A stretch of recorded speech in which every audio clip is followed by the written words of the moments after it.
Good morning, John. Thank you for being here and joining us on the podcast. I know it's early there, so yeah, thank you for being flexible. Like I mentioned off air, this is a conversation I've been pretty psyched to have for a while now. So yeah, like I said, bit fanboyish, but what can I say?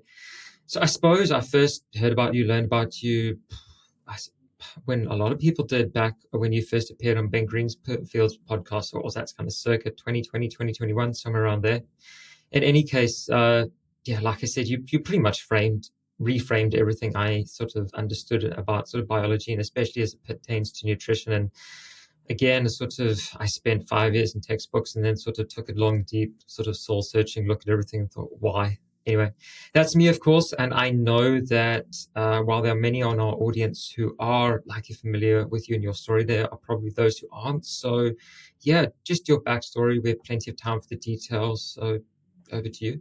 First of all, thank you for having me. It's a pleasure, and looking forward to the convo. Just kind of briefly, my backstory. My mother was just a failed competitive athlete, I think, in the sense that she never really competed, but she was hyper competitive. And so she always encouraged me. And so just from the time I was 5, fitness was part of my life. Growing up watching Jack LaLanne, and then I was kind of my family's personal trainer, trying to get him to do calisthenics at age 7, and then getting him to run around the block, I got into weightlifting about 4th grade, where I took apart a hammock, and I just started kind of, because my brother used to beat me up all the time. So I thought maybe if I could do this, I could. So I started just doing curls and whatever I could figure out with these bars. And I actually started gaining a little bit of muscle, oddly, like in the 4th grade. So, and then I wanted to be fast in the 5th grade. And so I started going to the blacktop during the summers and sprinting, because I really wasn't very fast. And the running craze kind of ballooned. So this is way back. This is like way back during the 70s. So the running craze kind of bloomed, and I got into running, and I could see that my quads were coming out as a kid. And I didn't really understand what that was, but I just thought it was cool. So I was just always into it. I was always tracking bodybuilding, really kind of I would just say your prototypical consumer. Like if you could just stamp like sycophant consumer, that was me. And so I was lucky enough to go to high school in San Jose, California, where at that time, during the, I guess it was the mid 70s, late 70s, early 80s, a treasure trove of Olympic athletes trained at this local junior college. You had the gold medalist in the discus, Mac Wilkins, you had Bruce Jenner, you had, all these Olympic athletes training there. And there was a spillover to my high school, because my high school coach was himself an Olympic level pole vaulter, who was pretty renowned in the area as the best vault coach. And so all the Olympic athletes would come over to train there. So we had quite the advanced weight training program. It wasn't bodybuilding. It was Soviet style power, or Soviet style training, like clean and jerks and, stuff like that. So, and my big thing was, stuff. Yeah, exactly. Yeah.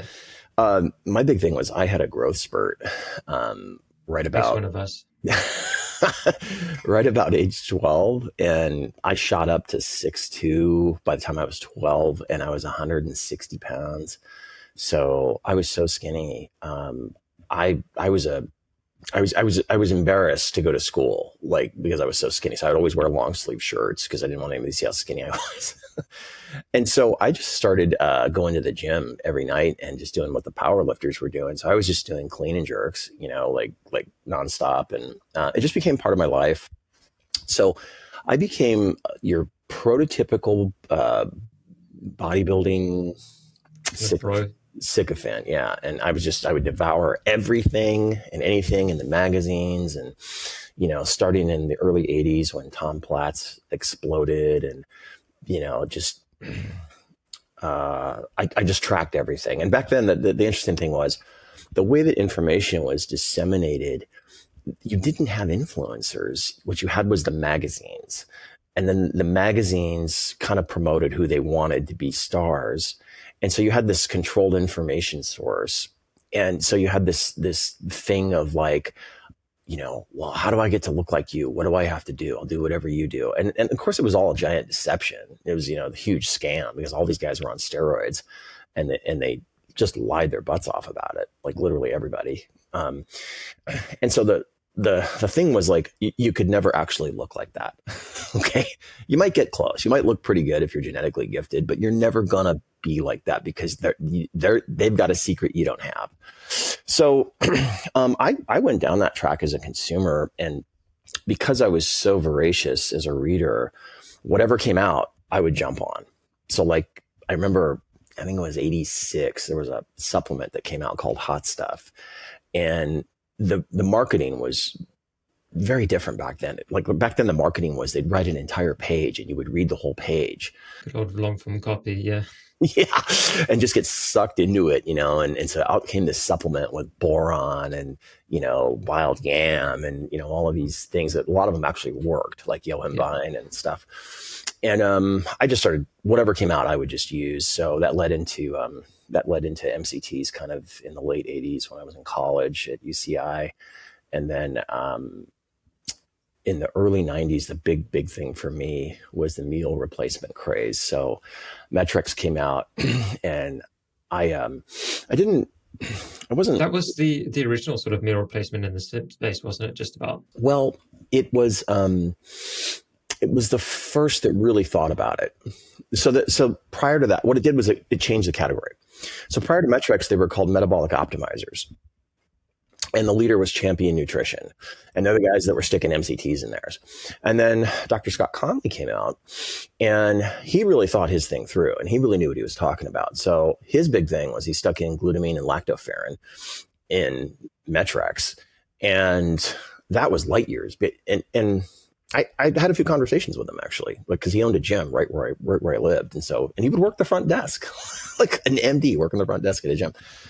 So I would go in, and after training, just kind of ask him like, hey, how does this work? And he would go down the biobabble roll, and I would just kind of sit there kind of glazed over, like maybe picking up every 100th word he was talking about. But so that led me down this road of a lifetime of doing that stuff, which is ironic because today where I sit is, I go to the gym once or twice a week. I do that stuff once or twice a week, but it's not the main thing I do. And it's certainly not the thing that I think keeps you young. I think it does the reverse. I think it destroys the body over time. But the irony of that was that now that's where all the doctors are. So they've all adopted meatheadology. They've all adopted the patter of they don't call it 70s bodybuilding. They call it strength training. Oh no, you got to do strength training. Sort of the Gabriel Lines of the world, that sort of approach. Yeah. And when you break down what they're talking about, what to do, well, what is it I should be doing? Well, strength train. What's that look like? Oh, well, see, here's a lat row. Oh, the thing we were doing in the 70s. Yeah. Oh, okay. Here's a behind the neck press. Yeah. That one too. What else? What else you got? A T-bar row. Yeah. That was in the 70s too. So bodybuilding. So the answer is bodybuilding. No, it's not. Cause I'll tell you, I've been there. It's not. So about 2006, it kind of culminated for me. I was running a company. Our revenue had just shot up to like 25 million, in just 2 years from nothing. And it's not bad. Yeah. And like a lot of entrepreneurs, I was working crazy hours of crazy stress. And for me, the kind of hands-on discovery was that stuff only works when you're in the fitness bubble. Yeah. If you get out of that bubble, kind of screwed. It doesn't work that great. And I got really, well, the interesting thing is, I was training, so I was huge. I mean, I was just big. I was about 260 pounds, but I was fat. So I was both hugely muscular and fat at the same time. Super strong, muscles, like, but fat. And so I kind of came out of that, rethinking things, and that led to where I'm at today, basically. Fair. Thank you for that.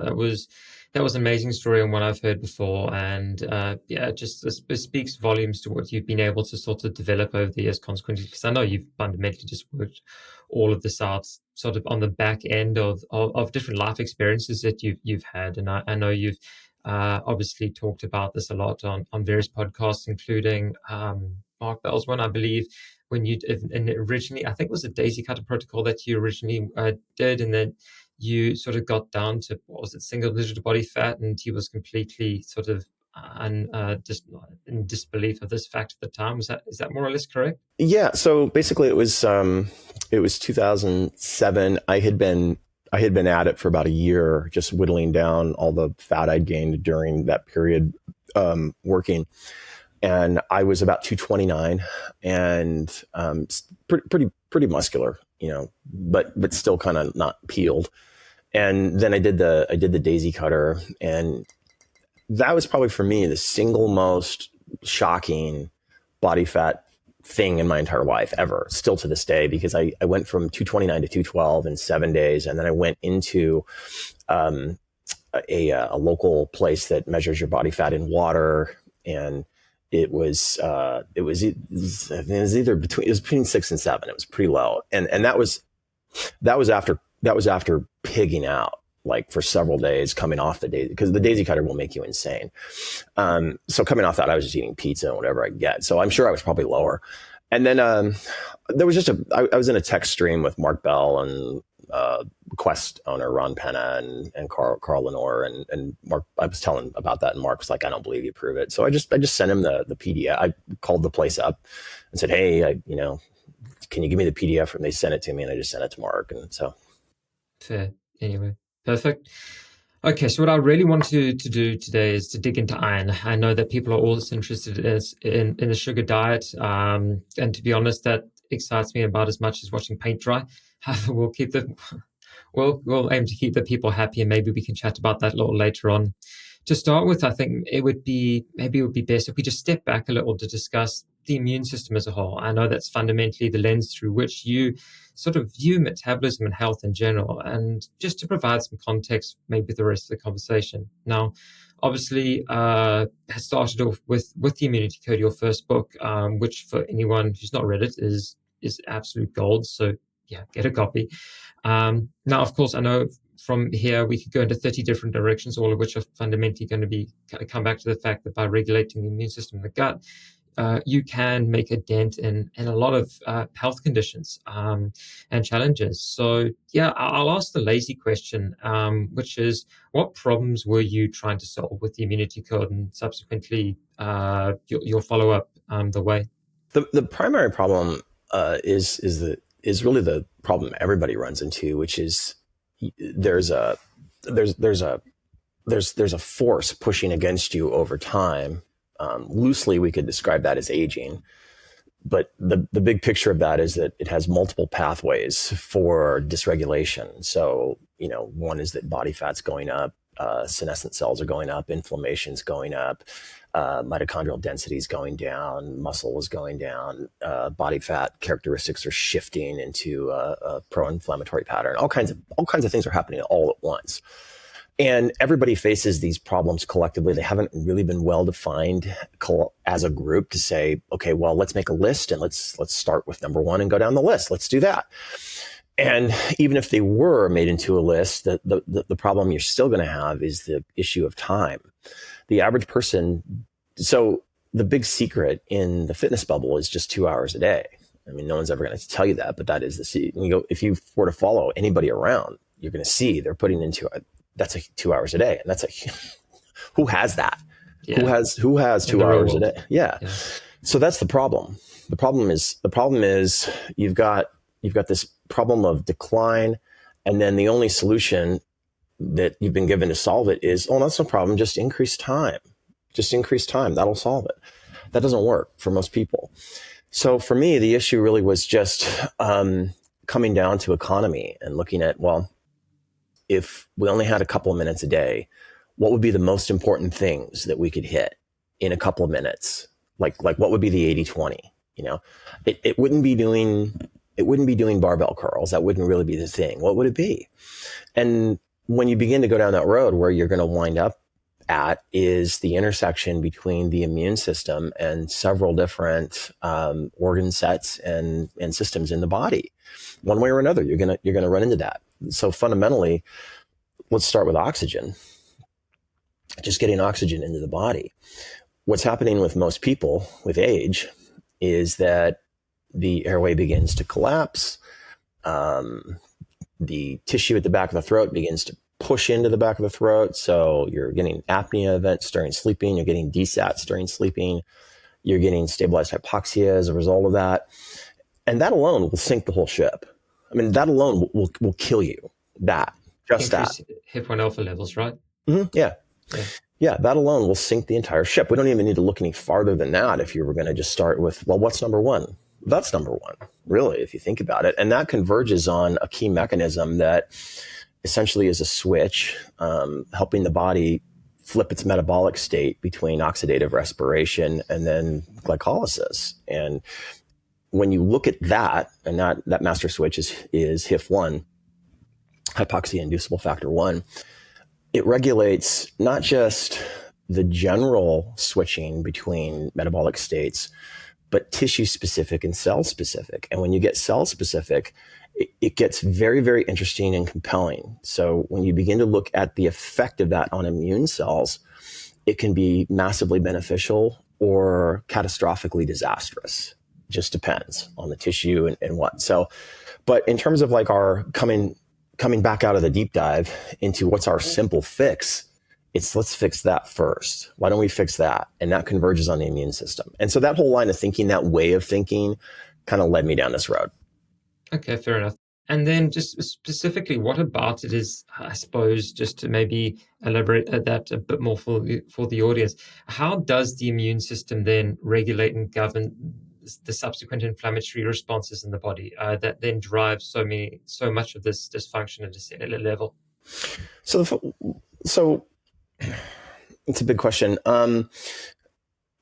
The function, one of the key functions of the immune system is to sort of allocate when to use what we would call weapons. Okay. One of the weapons the immune system has is to induce an inflammatory state.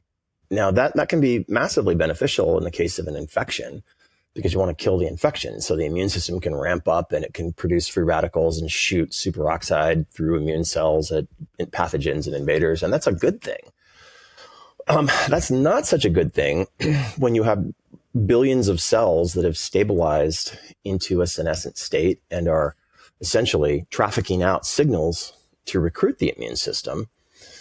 That's not such a good thing at all, because then what happens is the immune system sort of acts like an echo chamber and it propagates these signals across the entire body and recruits more and more and more resources into dealing with this problem that it thinks is an injury, but it's just getting old. That's what it is. Would that be a case where maybe something like excess fasting could actually be an issue, an actual detriment? Yes. Yes, because this gets to the body needs to balance itself. It needs a balance between growth pathways and degradation pathways, or however you want to put it, the body's autophagic pathways. There needs to be a balance between the two. And when you see an excess of either one, you're going to see some kind of pathology either way. So if you see too much growth, you're probably going to see cancer. If you see too much autophagy, too much action with respect to protein degradation, then you're going to see issues. So that's just homeostasis. So that's an interesting thing. I don't want to spend too much time on this, but homeostasis is such a simple concept. It's so simple to get this. It's just simply balance. Like the thing needs to be balanced. You can't be too much on either side. Okay. That's so simple. And you wouldn't know it listening to the world of influencers nowadays, because it's all polarized thinking. It's all, oh yeah, fasting's only good. Meat is only good. Saturated fats is only good. Carbs are only bad. there's this polarity of thought that to me reflects a bigger problem, a problem of thought. But the fact that such a simple concept is missing from the picture and it's essential just blows my mind. Yeah, no, it is interesting that you mentioned that actually. I mean, there are sort of, and I'll just use it in the literal sense, sort of very left and far and right-leaning individuals just sort of on the vegan and the carnivore side. And it's interesting just watching your Paul Saladinos and such of the world with these sort of extreme views. And what I've just found over the years is that a lot of these people with these extreme views on nutrition generally tend to fall back to the middle, whether it's reintroducing honey or carbohydrates or what have you, or reintroducing meat. So many, just to sort of maybe sort of build on your point, balance is key. And it's just interesting to note that people with sort of extreme views ultimately do come back to sort of this fairly centered state. And Joel, I'd love to sort of maybe dig a little bit more into that, into the gut side of it quickly, before we carry on. Now, I know obviously sort of the gut being sort of the hub of the immune system to an extent anyway. A lot of your work sort of that you've put out there revolves heavily around sort of rebuilding the gut, and that you aren't generally speaking a fan of prebiotics, and that you would probiotics, excuse me, that you generally sort of prefer prebiotics as a whole. Obviously, again, within the industry, and there's always been a push for probiotics, and I'm in two minds about that. I deeply admire the work of Dr. Michael Rousseau, who you might know of, and he is a very sort of probiotic forward-facing, and he's very adamant that they are effective at helping to modulate the immune system. I know, at least having listened to other podcasts you've done, that you share maybe somewhat have a different take on that. Could you sort of just guide us through your thoughts on probiotics versus prebiotics in general as it pertains to the gut and maybe the immune system more broadly? Mm-hmm. Well, the merger point in the road is bacteria. That's all we're talking about is taxa and representation of species. That's what we're talking about. The question is, how do we get there? That's the only thing we're talking about. So to say that probiotics work is to say that certain taxa can exert beneficial effects. Duh.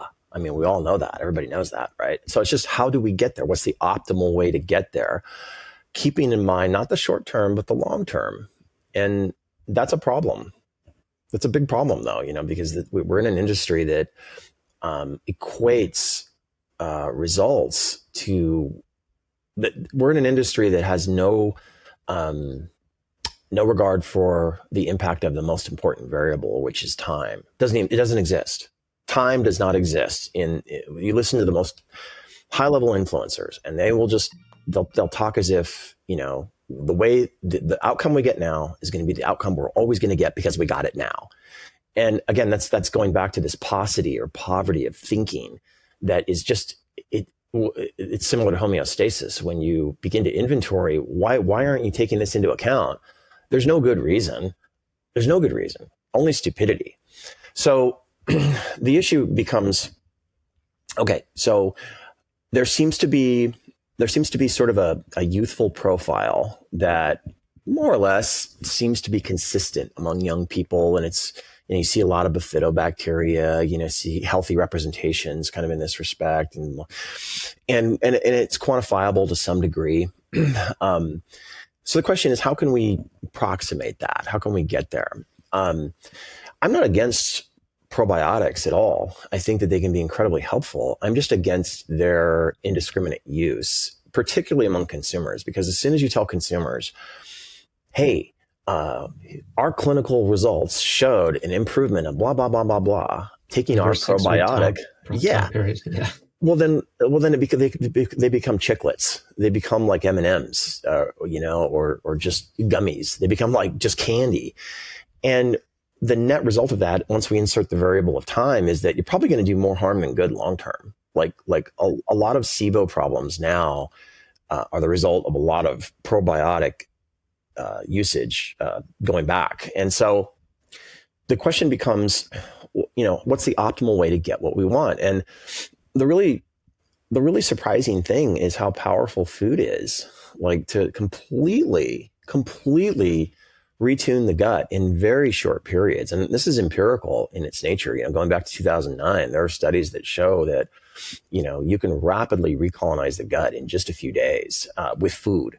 So with that in mind, as a generality, if food is so powerful, where do we need probiotics? And that becomes a medical issue then, I think.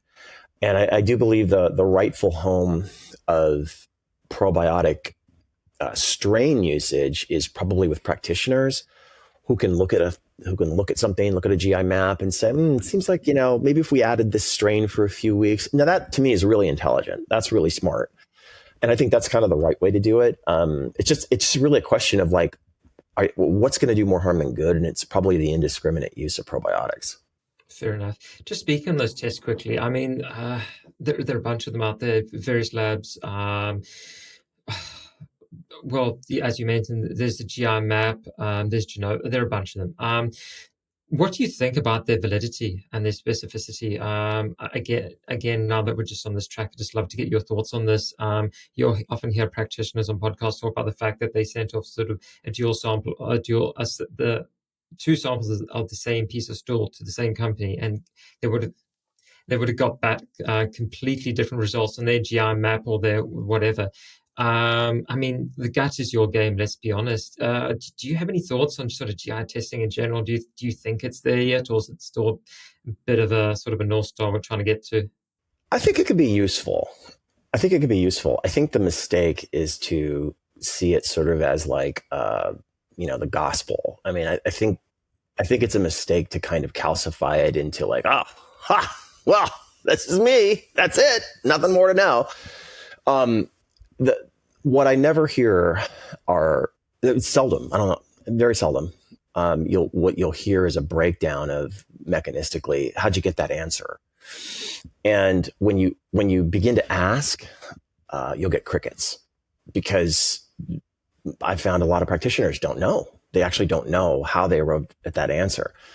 And when you begin to break that down, what you find is that many of those tests rely on a single gene. Okay. They're looking for one gene, the 16RS ribosomal RNA, and they have a database that they're matching that gene up against. So the outcome you're getting is only as good as your database. And then there are several problems within that. So we could list what those problems are, but just suffice to say that a good example is Akkermansia. So I think in the last couple of years, there have been several new strains discovered of Akkermansia. And one of the most common things that I hear is, I did a GI map test and I have no Akkermansia. And my response to that usually is, yeah, you do. They just can't test for it. No, how do you know that? Because you'd be dead probably if you didn't. Yeah, there's more than just mucophilia in existence. Yeah. So, and the truth is there's probably dozens of strains we haven't yet found. So to get a GI map test back and it says, oh my gosh, I have no Akkermansia, I better go start taking, pendulum or some tool like that. Well, again, it's like, you probably do. It's just the tests don't have that in there. They don't have these undiscovered strains in the database. That's the answer. Fair enough. Yeah, no, I mean, I often think that, this is sort of why I like your approach. It just sort of, it reduces it to the bare basics and then just sort of builds upon that instead of trying to sort of isolate variables that we don't have access to. Okay. So I really like the way you frame and conceptualize things. And to be honest, I'm not very bright. And I just tend to. I doubt that. I seriously doubt that. And I tend to just look towards using frameworks to try and understand complex topics and data sets, and then. Maybe it's just a result of looking at information from that point of view, but I always end up trying to find flaws in a given model, stress test the best I can, so that, well, to me, I can then form an opinion, and I can then try and find limitations based on based on that opinion relative to that model. I can then sort of mentally cross-reference things and try and come to some sort of logical conclusion, whether it's correct or not. I know that's a fairly convoluted, but it's kind of served me well. And And of course, it doesn't mean I'm right. It's just the way I think through things. I'd love to sort of explore the way that you think through things, whether you think there are any sort of limitations to the model that you've put forward when it comes to helping people work through various health challenges. I'm sorry that was probably 10 questions in one and very convoluted, but I'm sure you follow the logic. Yeah, no, I like it. I like it. Yeah. Um, so I kind of approach things from a macro perspective, in that it's sort of, there's a bit of a dichotomy with respect to how do we get the answer? Like people always want to know, what's the answer? What's the answer? Um, and so we're led to think that the individualized factors just are the answer, that they're so overpowering that the only way that I can know me is I got to go do all these tests that tell me. And just in my experience, what I have found is that it's the generalities where all the horsepower is. So if you take 5 massive generalities, like let's take vitamin D levels, let's take hypoxia, let's take the microbiome, and you see where I'm going with this. You can just kind of go down this road of things that are just generalities. And then you take someone who their metabolic state isn't optimal, isn't what they want it to be. And we just apply the generalities to them. Consistently, what you will see are these massive game-changing improvements that are life-changing. And that's not getting to the level of like, well, I see you're missing a genetic SNP for that. It's not getting to that level. It's just taking the generalities. So I generally, I tend to approach things like, let's fix the low hanging fruit. Let's go after that and then see where we're at. And then usually with what's left, that's called medicine.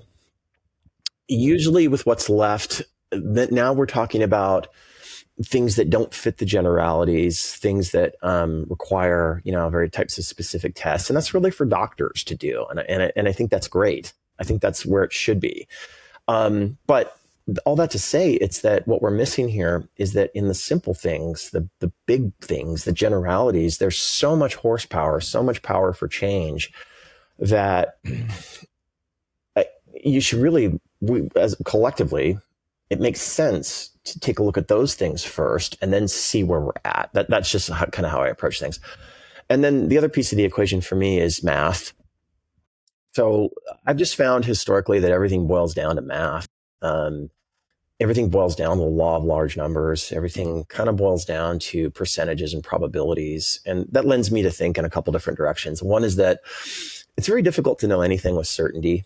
It's just very difficult to know it. But the mind loves certainty. The mind loves, yes, this is it. But and you really see that in the social media sphere, where you have influencers that speak with salesman-like certainty on topics they don't actually understand, and then a few years down the road completely revise their stance. So that's called a learning curve.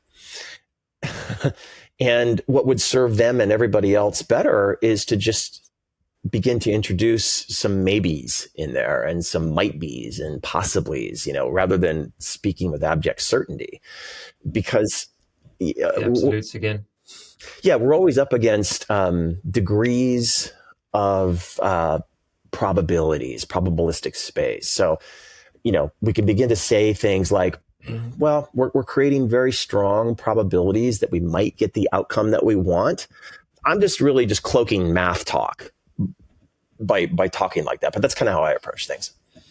Okay, perfect. Thank you very much. No, I just had to ask. I love the way you sort of build on the data that you've always gotten, and it's just so elegant the way you are able to sort of frame and construct relationships. So yeah, bit of a selfish question, but anyway. I recently had the chance to chat to Dr. Thomas Seyfried, I'm sure you're familiar with. And I mean, for those in the audience who aren't or maybe haven't listened to that podcast, he's currently sort of championing the idea that cancer is fundamentally a sort of a metabolic and sort of mitochondrial disease, and that sort of by regulating sort of glucose metabolism in some way, shape, or form, you can essentially starve cancer cells selectively and reduce the need to some extent for sort of additional or adjunctive cancer therapies. obviously his work is based on the backbone of what Otto Warburg did, I think probably around a century ago now. And in any case, he's obviously a big proponent of carbohydrate reduction in general. And unfortunately, we ran out of time. And so I wasn't really able to ask him about his thoughts on how different types of fatty acids, polyunsaturated fatty acids, saturated fats, etc., might affect his model. And I'm not a cancer biologist by any stretch of the imagination, but when you sort of look at his glucose ketone index, which I know he's now making more publicly available for people to understand their own metabolic health, it's very much focused sort of, again, on the macro level. It doesn't seem to really focus on the sorts of fatty acids. And I know this sort of goes into the order of operations side of it as well. But what do you generally think about when you start talking about fatty acids in particular, and the immune system, again, the gut? What do you think about this sort of approach in general about removing one macronutrient, be it fat, be it carbohydrates, to improve the health of a system? And then, if you've got any thoughts on maybe how we overly rely on, I suppose that's the seed oil debate. And let's leave that. Just the first part would be great. Yeah. Again, the variable that's missing in that, in my opinion, would be time. So you could inject that question sort of under the aegis of the variable of time and say, hey, what about for a little bit of time if we kind of restrict this macronutrient? We might see some very significant improvements depending on what we're talking about. Okay. However, when you begin to look at the long term, which is what we always have to look at, there are a couple of magnetars that are always pulling at us. Okay. One of them is insulin. And it's very difficult to obtain real and lasting health without insulin functioning optimally. Really, you're not going to. That's just the answer, unless insulin's functioning because it's so pleiotropic in its nature. It affects so many things.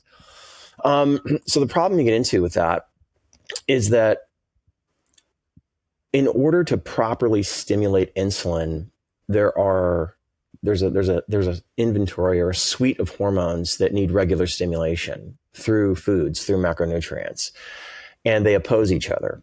So I've spoken quite a bit about the example of glucagon because it's kind of in our face, but it's a fun one to pick on because glucagon has been the hero of the low carb movement. And if you go down that road far enough, what you'll see is that actually by overstimulating that and by not stimulating other hormones, particularly insulin and adiponectin, through key types of carbohydrates, you actually get insulin resistance. And then the result of that is hyperinsulinemia.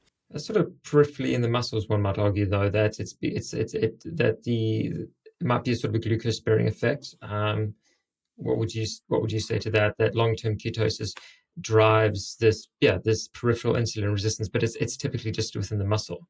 Yeah, I would say that probably doesn't hold up to scrutiny for some very good reasons. One is that I did a debate with Sean Baker that never aired, and I really going to ask about that. Yeah, I really crushed this particular aspect of it, which was to look at is long-term ketosis really even something we'd want to consider? And I don't know how deep you want to go down this road because it's quite complex, but I would offer no for lots of reasons that nobody's talking about. But just to kind of sum it up, so long-term ketosis, we're going to need a fuel source for that, which is oxaloacetate. So you're going to need that for acetyl-CoA. Normally, your source for oxaloacetate is glycolysis. But what's going to happen is that when you're doing oxaloacetate for extended periods, you got to switch to the liver to produce it for you. Okay. Well, the issue that you get into there then is you get a mismatch between the TCA cycle and fatty acid oxidation. So you begin to get kind of incomplete oxidation that happens. And then that incomplete oxidation will lead to a spillover of very specific types of acylcarnitines into the serum. And some of these moieties or very distinctive types of acylcarnitines are going to drive systemic insulin resistance. So you really, and it's all a result of basically you're creating this backlog within the mitochondrial membrane of transporter mechanisms that aren't, and then that spills over into the serum. Chaperones, yeah. Yeah. And so, and it really gets to, is the liver equipped to supply glycolysis to the entire body on an extended basis, to every cell in the body? And I think we can make a pretty good case that it's not, that you begin to see over time these disparities between fuel sources and things that are required to sustain this state. And then you begin to see a buildup of things. So again, the missing variable is time. If we will just insert time as the master framework and then begin to accept the notion that this is a dynamic system, not a static system. That is the massive logic error in a lot of these arguments, is that the assumption is we're dealing with a static system. It isn't. What it is it's a system that seeks a dynamic equilibrium. That's what we're talking about here. And so in a system that seeks a dynamic equilibrium, you can get, in my book, the way I talk about this, I call it the forces of time. It's accumulation. You can get an accumulation of something. You can get a degradation of something. You can get a compensation of something. You can get attenuation of something. So all of these forces of time begin to play out. And in the case of oxaloacetate, acylcarnitines, and all of these sort of intermediates required to sustain ketosis over time, you begin to see a buildup of certain things that you can make a very good case will drive systemic insulin resistance. And in some cases, perhaps it's not recoverable. Okay, yeah, I'm going to re-listen to that, especially that last part. Thank you for that. That's definitely sort of solidified a few thoughts in my head. Joel, I'd love to talk about metabolism all day. I really would. And maybe I can convince or probably bribe you to join me for another episode at some point to dig a bit deeper into that. But I think just of the sake of brevity and time, I'd love to sort of jump into iron. Young Gut Ultra, I know that's a new product you've launched. It's exciting, and it looks to solve the problem of sort of excess iron buildup in the body. Now, I know there's a lot to dig into here, and maybe we could start with why excess iron is an issue. Maybe from the perspective of the Fenton reaction, maybe that's a sort of a decent sort of lens to view it from. But yeah, why did you sort of choose to focus on iron as an issue with developing that product, I suppose? Yeah, it wasn't really so much out of a need to deal with iron. It's more out of a need to deal with very specific problems that are intractable for everyone over time. One of those problems has to do with the impairment and degradation of the peroxisome membrane within the intracellular space. So if you're in the audience and you're not familiar, peroxisomes are an energy organelle within the cell, and they're kind of co-partners with the mitochondria. There's this notion that the mitochondria kind of exist at the top of the hill, by themselves, and it doesn't really hold up to scrutiny. It's more like a co-emperor sort of situation at the top of the hill, where the peroxisomes and the mitochondria form a single system, and they very much pedal the bicycle together. So the issue you get into with age is that there are these transporter proteins in the mitochondrial membrane called PEX proteins, and they begin to malfunction. And so part of the function of the peroxisomes, apart from energy production, is to basically dismutate hydrogen peroxide down into water. The hydrogen peroxide by itself can be an extremely important signal molecule as a free radical within the cell. It's very much involved in insulin signaling. The problem is that if you get too much of it, it really kind of becomes, maybe just by virtue of math, by virtue of sheer weight and sheer numbers, possibly the most detrimental free radical in the body. Now, on an individual basis, it's not nearly as damaging as something like the hydroxyl radical or superoxide when superoxide goes wonky. But because there's so much of it, it's really a problem. And so what happens with age is that you get a buildup of hydrogen peroxide in the cell, and at the same time, we tend to build up iron with age. That's bad. That's very bad, because hydrogen peroxide can mediate through iron a reaction called the Fenton reaction that produces a very damaging free radical called the hydroxyl radical, and you get a lot of cell damage from this. You could make the whole argument that, well, that's where your gray hair is coming from. Is that? Yeah, it tends to torch the polyunsaturated fats in the cell membrane. Is that right? Yes. In addition to, well, in particular, the mitochondrial membrane takes a lot of damage from that.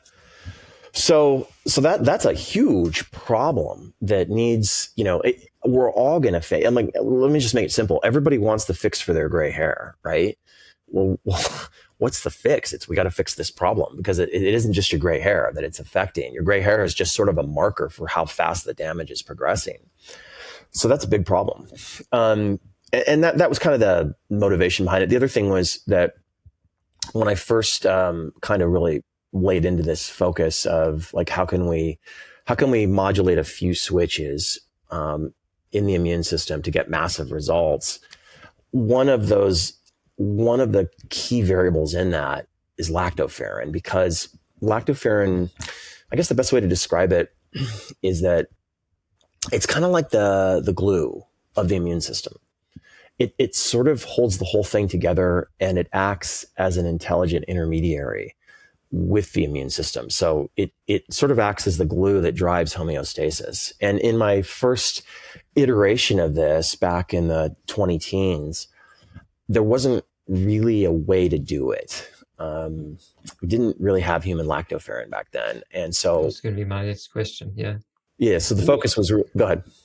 No, I was just going to say the difference there being the difference between human lactoferrin and then obviously bovine and other forms of lactoferrin. Why is lactoferrin coming from bovine sources or other sources maybe maybe an immunological issue? Why is it sort of less preferential than finding the I think it's Ephera, is that the brand of human lactoferrin?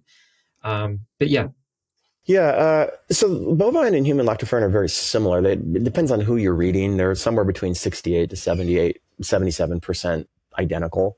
So that's not bad. That's pretty good. The difference is binding sites. So bovine lactoferrin has 5 binding sites. Human has 3. But the issue you get into really becomes one that it's a foreign protein. So lactoferrin is a glycoprotein, and you run a bit of a risk for an immune reaction like the body would have to any foreign protein. So where lactoferrin, generally speaking, human lactoferrin is meant to be the master regulator of the immune system, bovine lactoferrin can actually trigger the immune system. Now, I want to be fair. That's not true. Probably in a majority of cases. Yeah, like bovine lactoferrin can be highly beneficial. So, I don't want to sit here and just go, mine's the only stuff that works. But no, bovine lactoferrin can be highly, highly beneficial. In fact, it's one of the reasons why dairy is really so beneficial in the long term for so many reasons. That just triggered off a firestorm right there, but we'll let that go. I can hear all the anti-dairy crowd just going, click. But all that to say, all that to say that there's a thing called glycosylation. Okay, so I'm trying to tailor this to the audience here. I don't want to. We've been pretty deep here, so let's just go there. So much of the information and communication in the body happens based on what are called PTMs, or post-translational modifications, which are things that happen sort of after transcription, after making proteins. There are modifications to the proteins. One of those modifications is adding sugars to those proteins to form glycoproteins. And then those sugars, depending on their structure, essentially act as a second messenger system or a communication system. So the specific structure of those sugars carries information. And so lactoferrin, go ahead. Sorry, would that include AGEs as well? Just out of interest. Yeah, all glycosylation related activities are information carriers. So in my first book, this was actually going to be a chapter, and I gave up because there was no way to do it. It was a book like talking about PTMs. It's just way too much.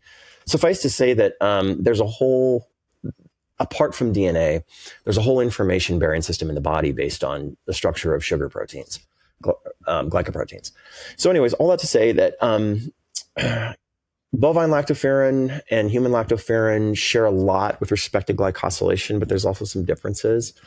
And those differences translate into very practical things like how absorbable is this. And the human lactoferrin is always going to be more absorbable than the bovine lactoferrin. It's just, you're going to need more of the bovine to get the same results. In fact, so in milk, the best estimate so far is that there is 1.5 to 2 milligrams per gram of bovine lactoferrin in milk. So at a kilogram level, roughly 150 to 200 milligrams of bovine lactoferrin, but then the absorption is not the same.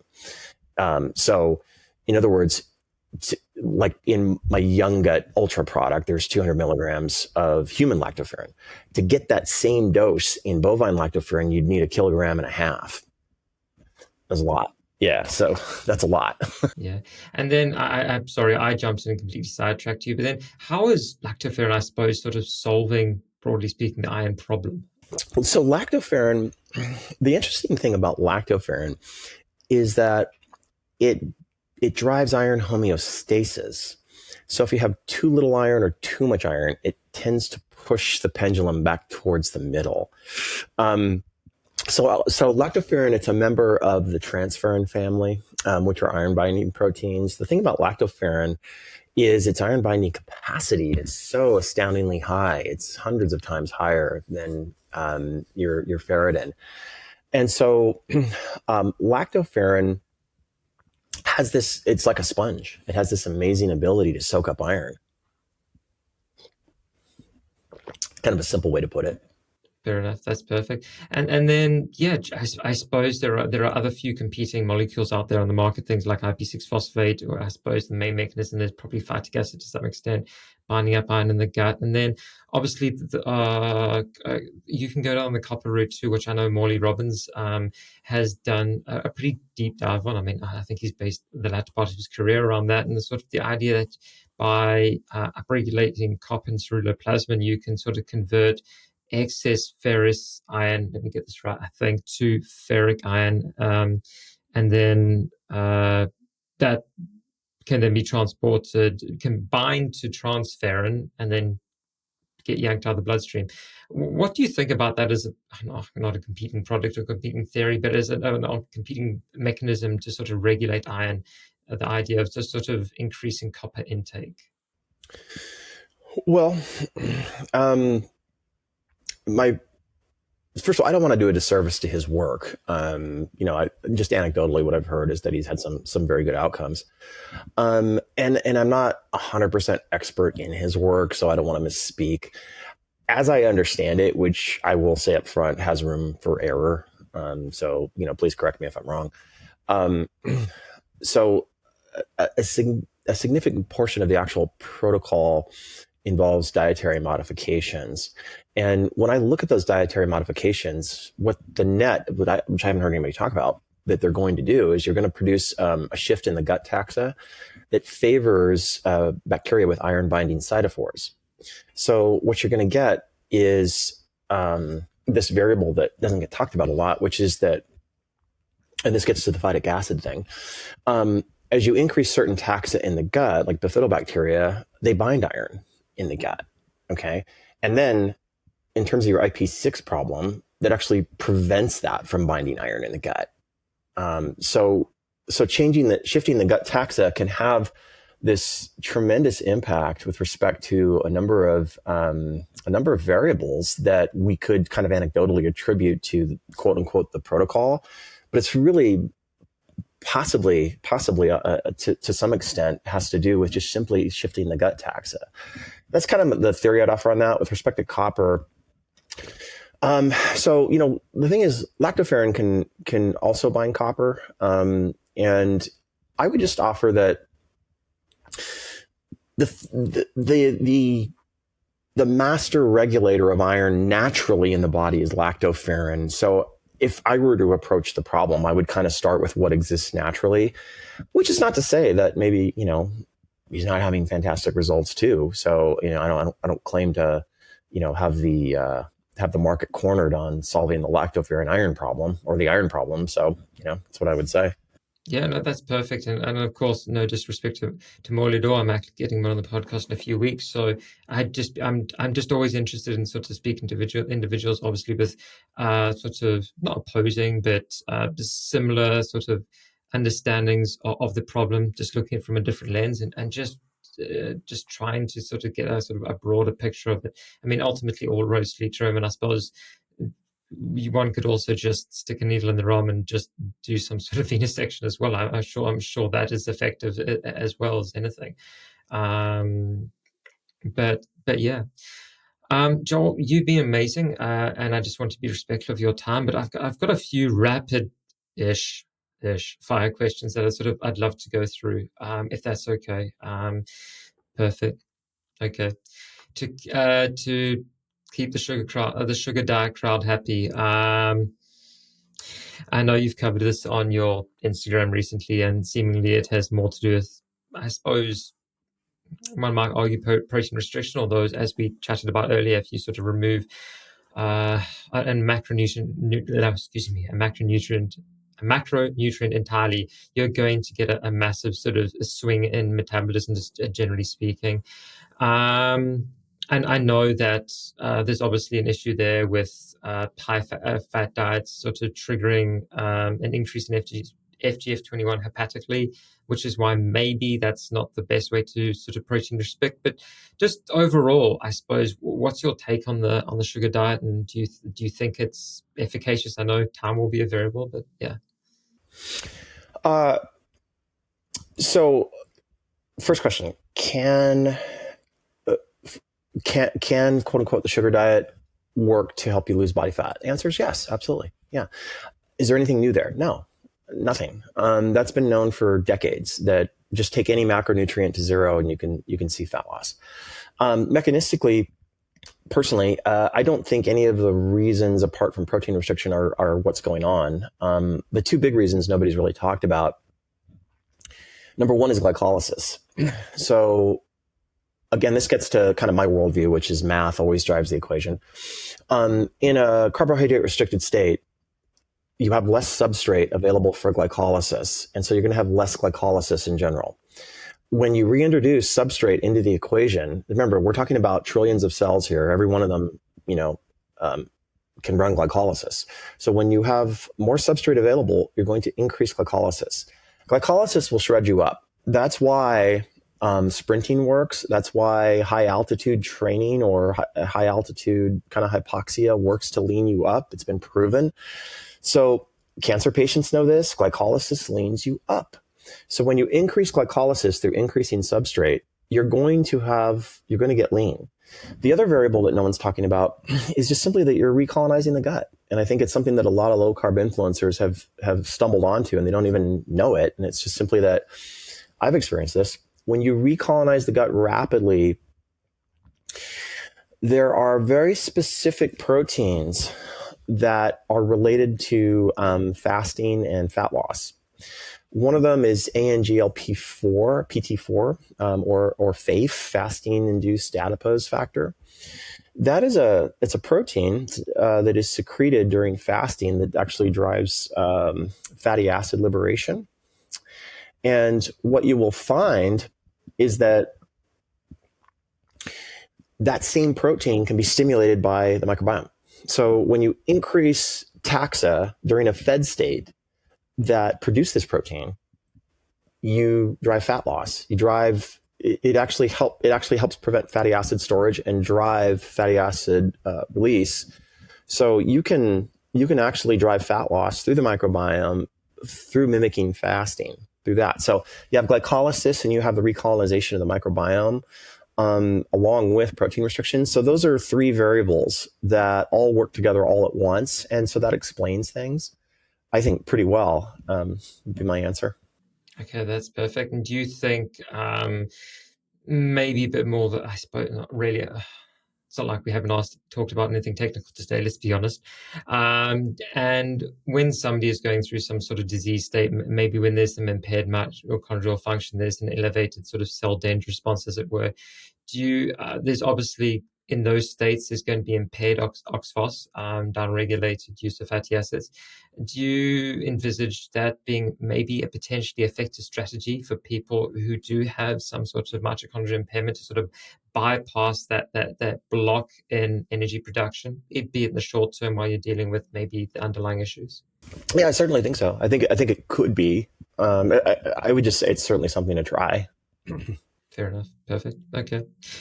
Last one, and then I'll let you go. Any new molecules you're particularly excited about? Just generally speaking, not giving away any trade secrets or IP, of course. Yeah, there's so we're in the burgeoning era of precision fermentation, where basically we can get bacteria to make very specific immunoglobulins or proteins or different things we want it to make. And where this gets really interesting is in the replication of milk proteins. So lactoferrin is kind of the most conspicuous example, but there are other ones that are blowing up. They're not blowing up. You're gonna see is this the introduction of additional cofactors of unique things that are present in mother's milk that are additive with respect to the equation of, optimizing the metabolism. And it gets back to just, mother's milk is growth serum, and it triggers all the right things in all the right way when you're young. And it makes sense that there could be some significant benefits to replicating aspects of that. And through precision fermentation now, we're seeing kind of a release of that. Okay, perfect answer. Thank you. Joel, like I said, you've been a star. This is a conversation I've been wanting to have for a while. So thank you. I appreciate your time, and hopefully we'll be able to do this again soon. Just to finish off, where can people find you should they wish to connect, learn more about what it is you do, your work, your company, Veep, etc.? Yeah, probably the best place is my Instagram. So that's Real Joel Greene, and then my link tree has all those goodies in it. And then I'm trying to grow my Twitter. I just don't post often enough, but if you want to follow me, same thing, Real Joel Greene. And then our URL is veepnutrition.com. Perfect. Joel, thank you so much for your time. Thank you, Rob. I really enjoyed the convo. Really great.